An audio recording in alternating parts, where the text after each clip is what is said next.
Hello, I'm Chris from the FPL Dude and welcome back to another Fantasy Premier League video for the 2021-2022 season.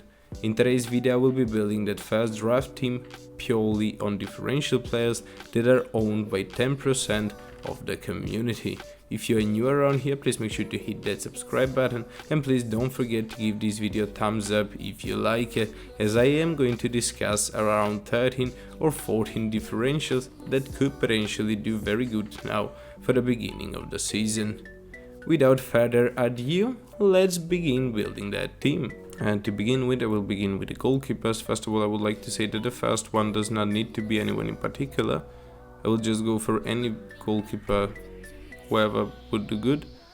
Let's see, Norwich. I don't think that I will ever triple up on Norwich, so I will bring in a second goalkeeper that is from Norwich.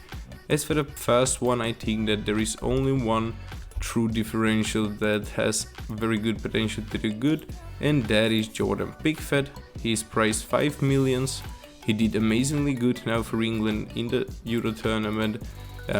Everton's upcoming fixtures do not look that tough. It's Southampton, Leeds, Brighton, Burnley, Aston Villa, Norwich to begin with. It's Manchester United after this is a bit tougher fixture, but until then Everton does have very good defensive fixtures, so they could potentially pick up few clean sheets, but Pickford is an excellent goalkeeper, so he could potentially earn bonus for saves made in those games as well.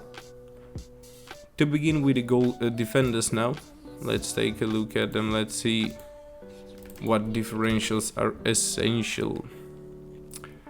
Let's take a look at them. So players that are owned by less than 10% of the community. Eiling should potentially be the first one. Attacking minded fullback that costs only 4.5 millions. And the second one is Tierney, guys. I just want to make one little comparison for Tierney from the last season. Him and Shaw actually. Tierney played 2,300 minutes. He was injured for quite a while. He scored 1 goal and had 4 FPL assists. That's it. Shaw, for example, did not start as a guarantee starter at the beginning of the season. Then he transformed into a guarantee starter. He scored 1 goal and 5 assists in around 350 more minutes than Tierney. So if Shaw is predicted to do good, I believe that Tierney should potentially be able to do good himself as well, as he is a very good player. He is one of the brightest players Arsenal has right now, to be honest. He has been consistent, he has been very good with the ball, extremely attacking fullback. I think that he is going to continue to do good. The fixtures are a bit tricky to begin with, but except game week 2 and 3, Arsenal do have tons of green fixtures, that is until game week 12. So yes, these are going to be the 2 defenders that I will begin with. As for the next defender that I believe I should potentially bring into this team is Dunk.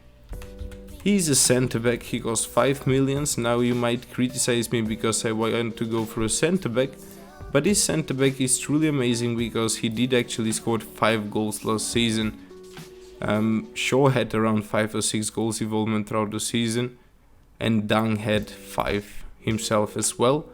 Brighton team did very good defensively last season. I believe they will continue to do good even this season because those upcoming fixtures are not one of those toughest fixtures that a team could play, except Everton, potentially less than game week 9 and 10, but the fixtures do look good until game week 14, except for a few red exclusions.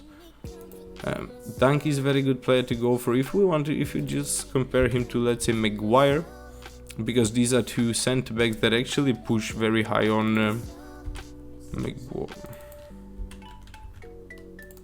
defenders. Maguire, I'm sorry, Maguire, 5.5 millions, guys. Yes.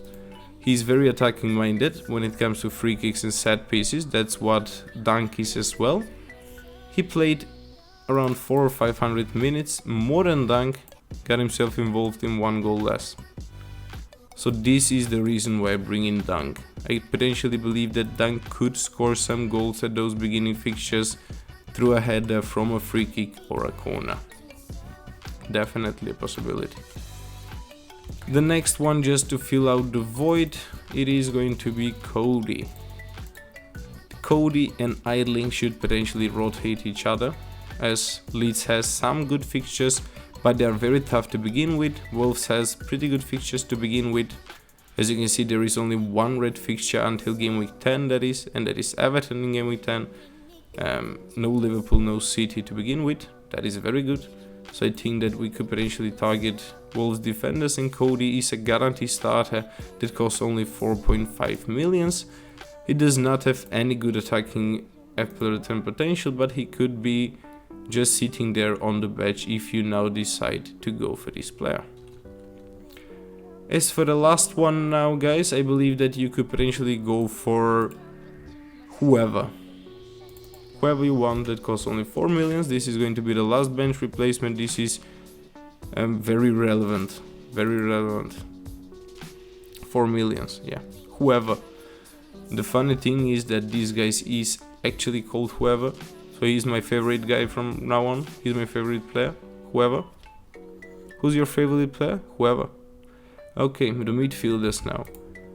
As for the midfielders, I will start with those two most essential midfielders that I believe could potentially surprise and even do better than the key players from their own team. So Sterling could potentially surprise and do better than De Bruyne. That is a possibility. It might not be the highest chance of that, but I believe that it might happen. Sterling was the English hero that helped them go to the finals.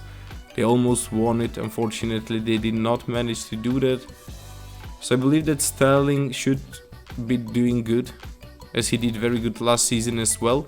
10 goals, 9 assists. The only problem he had was him being rotated. He got rotated for around 400 minutes throughout the season. That's 5, 6, 7 games. How much is it? And Mane. This is definitely a player you must consider.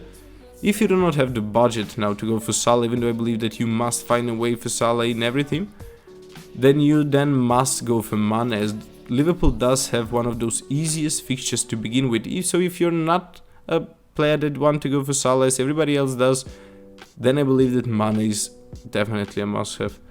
Norwich, Burnley, Leeds, Crystal Palace, Brentford. You can potentially captain him in all of these fixtures except game week 3. That is where Sterling plays against Arsenal. So you can potentially captain Sterling. And if you do not want to go for both of these differentials, then you can combine them with somebody else that could potentially do better. As for the next two midfielders now that I'm going to bring in, these are going to be the two midfielders that I'm going to rotate. So one of them is going to be starting some games, one of them is going to be the first bench replacement, if I was now to go for this differential team. Trossard is the first one. He did quite good last season, 5 goals, 6 assists. Even though I believe he should have had much more assists last season. Brighton did not seem to have had that good of a striker last season. It was Maupay. He had some fight with the manager, everything went down with him. Then it was, who was it? Welbeck. Welbeck did not have that good of a preseason. He did not manage to get those 90 minutes every game, so he could not settle. We're not sure how this is going to develop this season, but I'm just pretty sure that Trossard should do better than he did last season. That is what I believe. So I'm going to go for Trossard. As for the next one, it's Harrison. So these two guys are going to rotate each other. As you can see, Brighton has like tough fixtures game week 3, 5. I believe Harrison has very good fixtures for game week 3 and 5. It's Burnley and Newcastle. So these guys are amazing to rotate each other. I know they're a bit overpriced, but we are going to build a team purely on differentials, so I have the budget to do it. It may not be the best thing to do in real team, but that could potentially work out as they rotate each other, and they do have easy fixtures when the other does not, or tough fixture where the other does not have tough fixture. So they could potentially work out very good to be rotating each other. And as for the last one, I believe should potentially be in this team is Barnes. 7 million. He scored 9 goals last season and 5 assists in 1,944 minutes. 1,944 minutes is not a full season, that's around 66% of the season. So he was involved in around 14 goals, playing 66% of the season. I believe he should be fit and ready to do good. Last season, when Vardy was injured, it was either Barnes that did good, or Madison. Both cost the same, both got injured around the same time.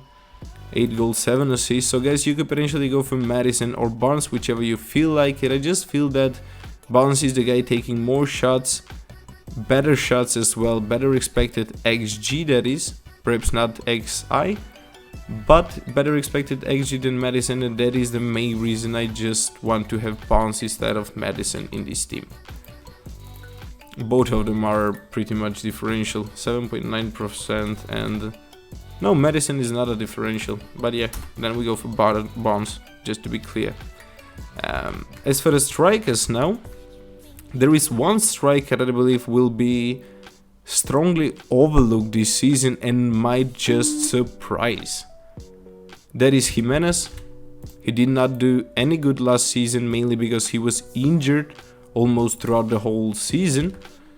As you can see, he played only 824 minutes, and the average, if you are a guaranteed starter, is going to be around 3000. So he did not play it even third of the season. He managed to score 4 goals, 1 assist. He should be fit and ready to play this season. As you can see, they have only 1 red fixture, that is in game week 3, and 1 red fixture in game week 10. So they do have excellent fixtures until game week 15. But by then you potentially use your wildcard, by then you potentially use a free transfer to transfer him out. But from the beginning of the season until game week 15, I believe that Jimenez is actually going to be able to smash it, as he has been playing very good the season before. 17 goals, 7 assists the season before that as well, 13 goals, 10 assists.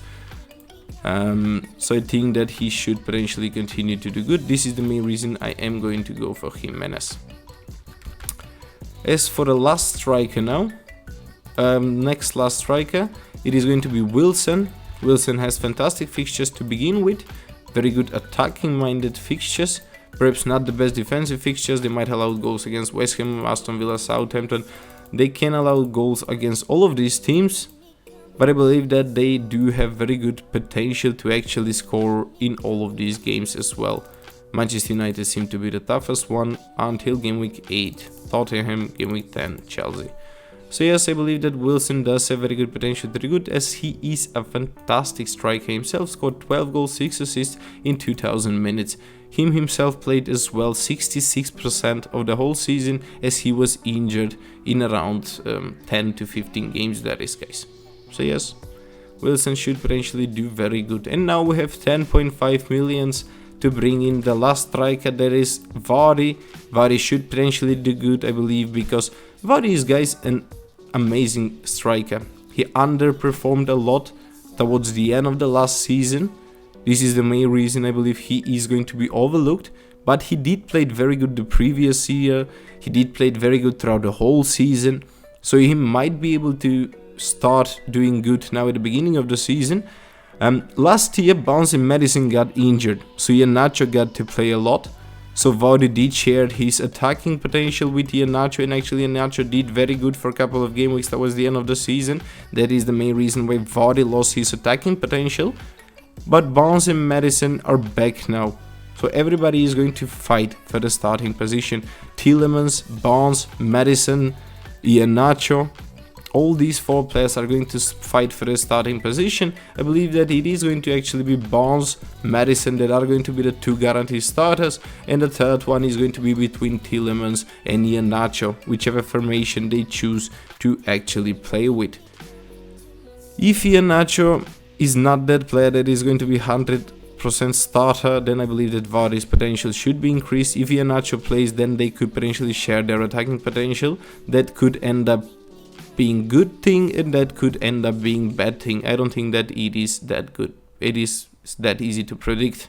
Vardy costs 10.5 million. Their upcoming fixtures are not one of the toughest ones. West Ham might be tricky, City is tricky, United.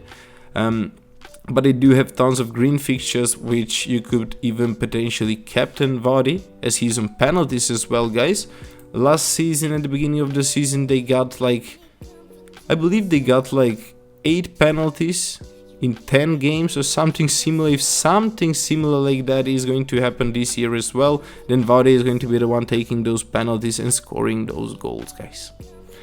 As for the captain, it should 100% be Mane. Game week 1, game week 2, game week 4, game week 5, game week 6. And for game week 3, you could potentially captain Sterling against Arsenal or Vardy against Norwich. Perfect, guys. If you have Mane and Vardy, you can change that rotation, you can change that captaincy armband between these two. As you can see, there is 0.0 in the budget left. We have one goalkeeper that is not going to be used and one defender that is not going to be used. Tierney and Dunk should potentially start in most of the fixtures, Ayling and Cody rotating each other, Sterling, Mane and Barnes being the 3 guaranteed starters, Trossard and Harrison rotating each other, Jimenez, Wilson and Vardy being the 3 forwards. Guys, if you thought this video was of any help, if you liked it, then please do give this video a thumbs up, don't forget to do that, and please don't forget to subscribe if that is something you have not already done. Thank you for watching, and see you next time.